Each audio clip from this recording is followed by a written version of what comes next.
सुप्रजा रामपूर्वा सन्ध्या प्रवर्तते। उत्तिष्ठ नरशार्दूल कर्तव्यं दैवमान्निकम्।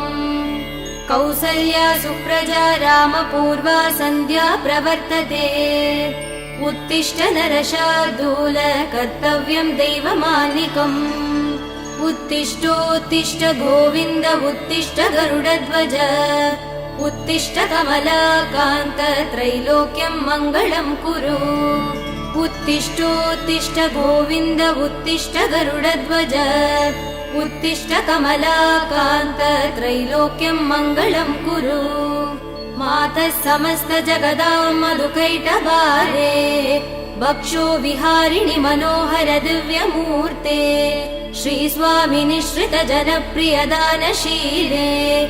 श्रीवेङ्कटेश दयिते तव सुप्रभातम्। मातः समस्त जगतां मधुकैटभारे। वक्षो विहारिणि मनोहर दिव्यमूर्ते। श्रीस्वामि निःश्रित जनप्रिय दानशीले। श्रीवेङ्कटेश दयिते तव सुप्रभातम्। तव सुप्रभातमरविन्दलोचने। भवतु प्रसन्न मुख चन्द्रमण्डले। विधिशङ्करेन्द्र वनिताभिरर्चिते। वृषशैलनाथ दयिते दयानिधे।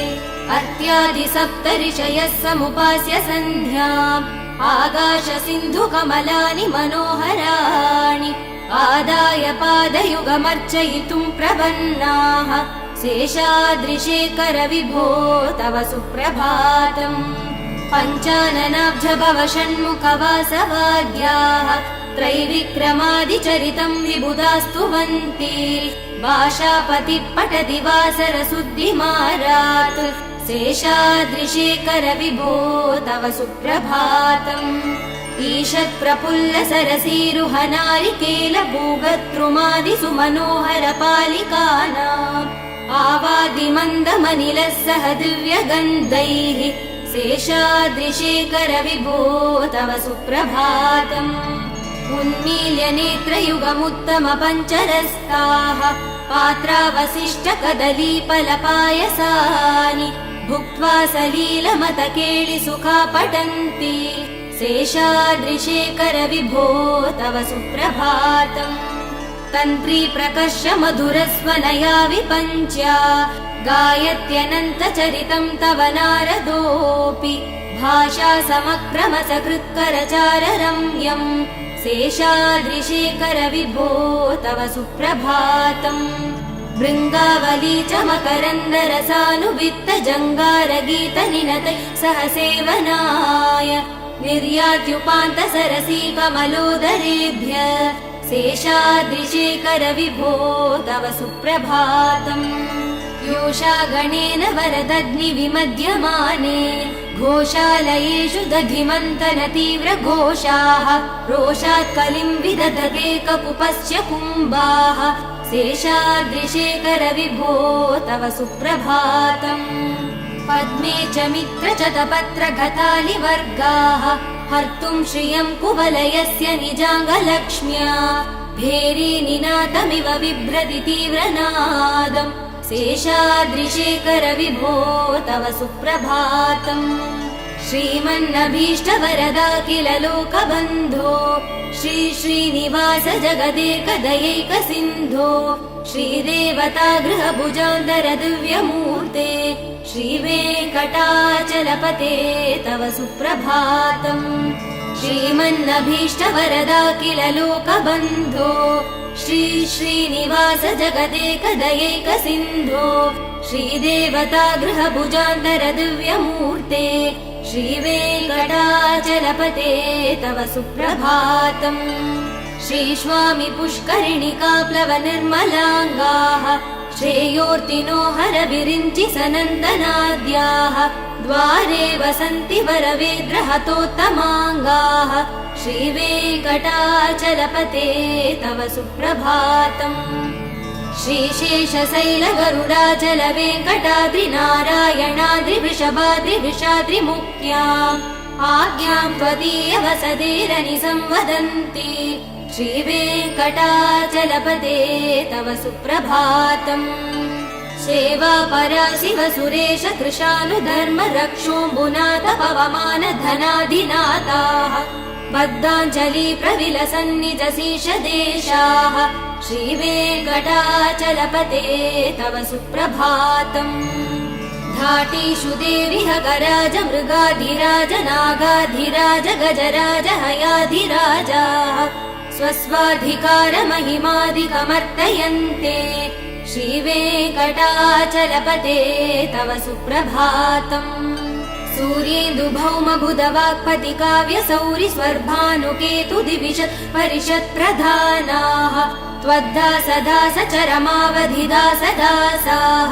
श्रीवेङ्कटाचलपते तव सुप्रभातम् त्वत्पादधूलिभरितस्फुरितोत्तमाङ्गाः स्वर्गापवर्ग निरपेक्ष निजान्तरङ्गाः कल्पागमाकलनया कुलतां लभन्ते श्रीवेङ्कटाचलपते तव सुप्रभातम् त्वद्गोपुराग्रसिगराणि निरीक्षमाणाः स्वर्गापवर्ग पदवीं परमां श्रयन्त मर्त्या मनुष्य भुवने मतिमाश्रयन्ते श्रीवेङ्कटाचलपते तव सुप्रभातम् श्रीभूमिनायक दयादि गुणामृताब्धे देवाधिदेव जगदेक चरण्यमूर्ते श्रीमन्ननन्त गरुडादिभिरर्चिताङ्ग्रे श्रीवेङ्कटाचलपते तव सुप्रभातम् श्रीपद्मनाभ पुरुषोत्तम वासुदेव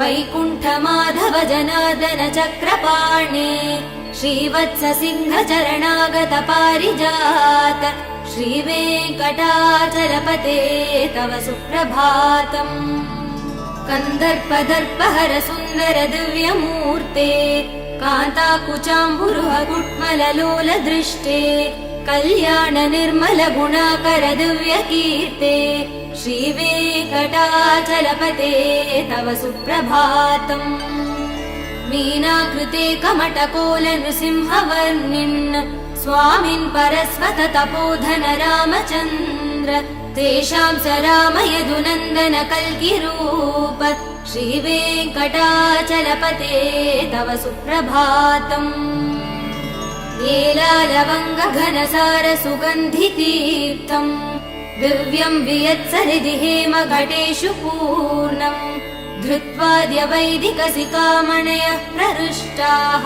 तिष्ठन्ति वेङ्कटपते तव सुप्रभातम् भास्वानुदेति विकचानि सरोरुहाणि सम्पूरयन्ति निनदैकबुभो विहङ्गाः श्रीवैष्णवा सततमर्थितमङ्गलास्ते धामाश्रयन्ति तव वेङ्कट सुप्रभातम् ब्रह्मादयः सुरवरास महर्षयस्ते सन्दः सनन्दन मुखास्त्वत योगिवर्याः धामाश्रयन्ति तव हि मङ्गलवस्तु हस्ताः श्रीवेङ्कटाचलपते तव सुप्रभातम् लक्ष्मीनिवास निरवध्य गुणैक सिन्धो संसार सागर समुत्तरणैक सेतो वेदान्त वेद्य निज वैभव भक्त भोग्य श्रीवेङ्कटाचलपते तव सुप्रभातम् लक्ष्मीनिवास निरवध्य गुणैक सिन्धो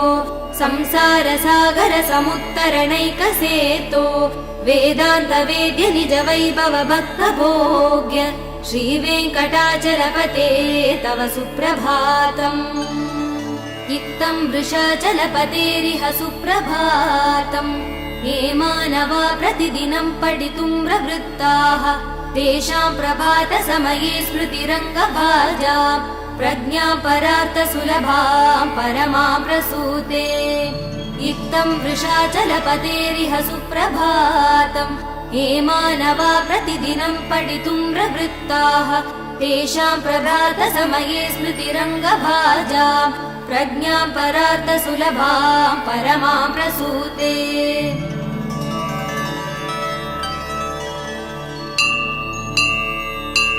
कमलाकुचूचुक कुङ्कुमतो नियतारुणिता तुलनीलतनो कमलायतलोचन लोकपते विजयी भव वेङ्कटशैलपते कमलाकुचूचुक कुङ्कुमतो नियतारुणितातुलनीलतनो कमलायतलोचन लोकपते विजयी भव वेङ्कटशैलपते स चतुर्मुख षण्मुख पञ्चमुख प्रमुखाखिल दैवतमौलिमणे शरणागत वत्सल सारनिधे परिपालय मां वृषशैलपते अतिवेलतया तव दुर्विषहै अनुवेलकृदै प्रपराध सदैः हरितं त्वरितं वृषशैलपते परया कृपया परिपाहि हरे अधिवेङ्कटशैलमुदारमते जनताभिमतादिकदानरतात् परदेवदया गदितान् निगमै कमलादयितान् परं कलये कलवेणुरवा वसगोपवधू शतकोटिवृतात् स्मरकोटिसमात् प्रतिवल्लविकाभिमदात् सुखदात् वसुदेव सुधान्न परं कलये अभिराम गुणाकर दासरथे जगदेकधनुर्धर धीरमते रघुनायक राम रमेश विभो वरदो भवदेव दया जलते अवनीतनया कमनीय करं रजनीकर चारुमुखाम्बुरुहम् रजनीरजराजतमो मिहिरं महनीयमहं रघुराममये सुमुखं सुहृदं सुलभं सुखदं स्वनुजं च सुखाय ममोघचरम् अपहाय रघुत्वहमन्यमहं नत कञ्चन कञ्चन जातु भजे विना वेङ्कटेशं ननाथो ननाथः सदा वेङ्कटेशं स्मरामि स्मरामि हरे वेङ्कटेश प्रसीद प्रसीद प्रियं वेङ्कटेश प्रयच्छ प्रयच्छ विना वेङ्कटेशं ननाथो ननाथः सदा वेङ्कटेशं स्मरामि स्मरामि हरे वेङ्कटेश प्रसीद प्रसीद प्रियं वेङ्कटेश प्रयच्छ प्रयच्छ अहं दूरतस्ते पदाम्भोजयुग्म प्रणामे जयागत्य सेवां करोमि सकृत्सेवया नित्यसेवाफलं त्वं प्रयच्छ प्रयच्छ प्रभो वेङ्कटेश अज्ञानिना मया दोषान् शेषान् विहितान् हरे क्षमस्व त्वं शेषशैलशिखामणे अज्ञानिना मया दोषान् शेषान् विहितान् हरे क्षमस्व त्वं शेषशैलशिखामणे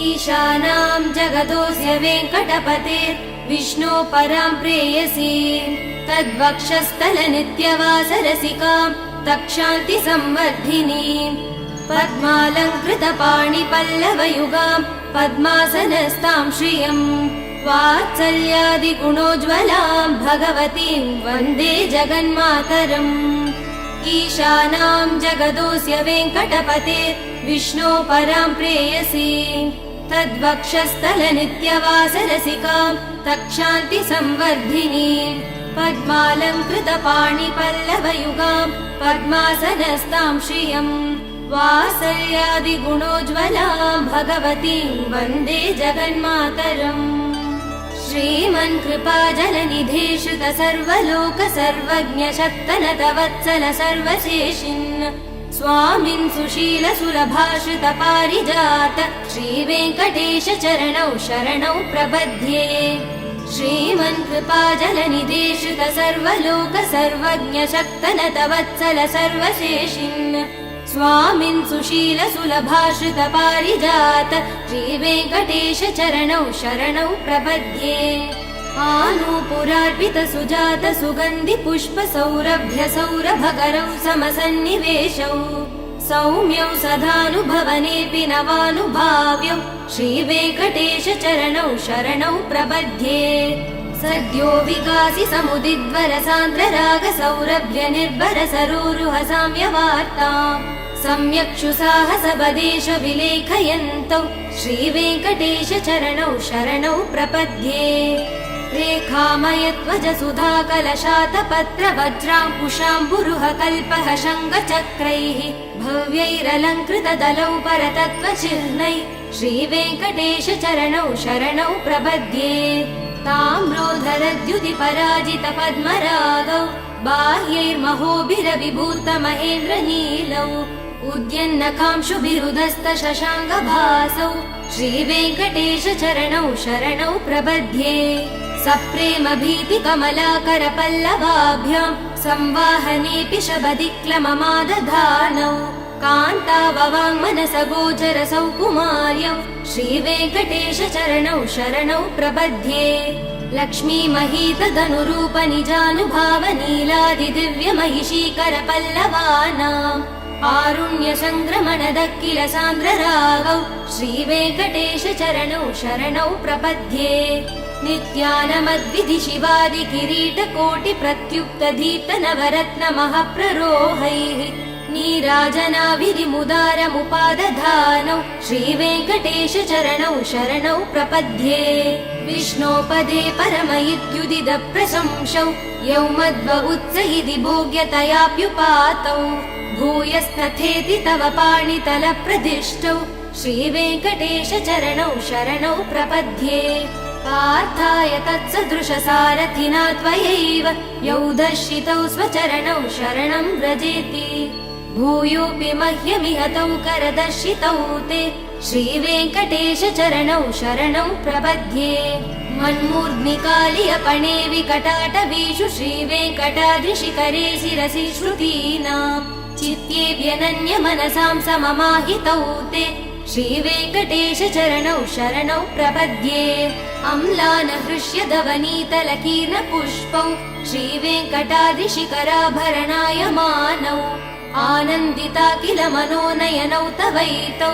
श्रीवेङ्कटेश चरणौ शरणौ प्रपद्ये प्रायप्रपन्न जनता प्रथमावगाह्यौ मातुस्तनाविव शिशोरमृतायमानौ प्राप्तौ परस्पर तुला मधुलान्तरौ ते श्रीवेङ्कटेश चरणौ शरणौ प्रपद्ये सद्गोतरै सतत सेव्य पदाम्बुजेन संसारतारकदयादृदृगञ्जलेन सौम्योपयन्तृमुनिना मम दर्शितौ ते श्रीवेङ्कटेश चरणौ शरणौ प्रपद्ये सद्गोतरै सतत सेव्य पदाम्बुजेन संसारतारकदयादृदृगञ्जलेन सौम्योपयन्तृमुनिना मम दर्शितौ ते श्रीवेङ्कटेश चरणौ शरणौ प्रपद्ये शीर्षश्रिया घटिकया त्वदुपाय भावे प्राप्ये त्वयि स्वयमुपेयतया स्फुरन्त्या नित्याश्रिताय निरवध्य गुणाय तुभ्यं शां किङ्करो वृषगिरीश न जातु मह्यम् शीर्षश्रिया घटिकया त्वदुपाय भावे प्राप्ये त्वयि स्वयमुपेयतया स्फुरन्त्या नित्याश्रिताय निरवध्य गुणाय तुभ्यं शां किङ्करो वृषगिरीश न जातु मह्यम्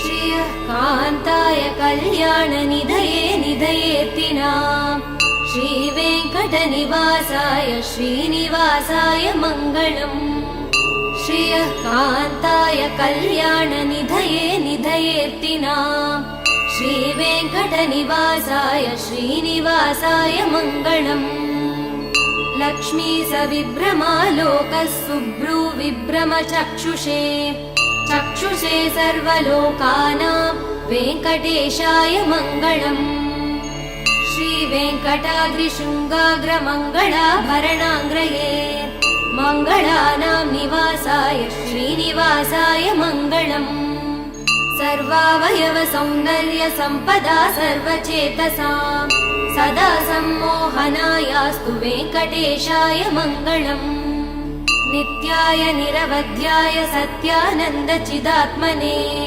सर्वान्तरात्मने श्रीमद्वेङ्कटेशाय मङ्गलम् स्वतः सर्वविदे सर्वशक्तये सर्वशेषिने सुलभाय सुशीलाय वेङ्कटेशाय मङ्गलम् परस्मै ब्रह्मणे पूर्णकामाय परमात्मने प्रयुञ्जे परतत्त्वाय वेङ्कटेशाय मङ्गलम् आकालतत्त्वमश्रान्तमात्मनामनुपश्यताम् अतृत्यमृतरूपाय वेङ्कटेशाय मङ्गलम् प्रायस्वचरणौ पुंसां चरण्यत्वेन पाणिना कृपया दिशते श्रीमद्वेङ्कटेशाय मङ्गलम् दयामृततरङ्गिण्यास्तरङ्गैरिव शीतलैः अपाङ्गैः सिञ्चते विश्वं वेङ्कटेशाय मङ्गलम् श्रग्भूषाम्बरहेतीनां सुषमावहमूर्तये सर्वार्तिशमनायास्तु वेङ्कटेशाय मङ्गलम् श्रीवैकुण्ठविरक्ताय स्वामि पुष्करिणीतटे रमया रममाणाय वेङ्कटेशाय मङ्गलम् श्रीवैकुण्ठविरक्ताय स्वामि पुष्करिणीतटे रमया रममाणाय वेङ्कटेशाय मङ्गलम् श्रीमत्सुन्दरजामातृमुनिमानसवासिने सर्वलोकनिवासाय श्रीनिवासाय मङ्गलम् मङ्गलाशासनपरैर्मदाचार्यपुरोगमैः सर्वैश्च पूर्वैराचार्यैः सत्कृतायास्तु मङ्गलम्।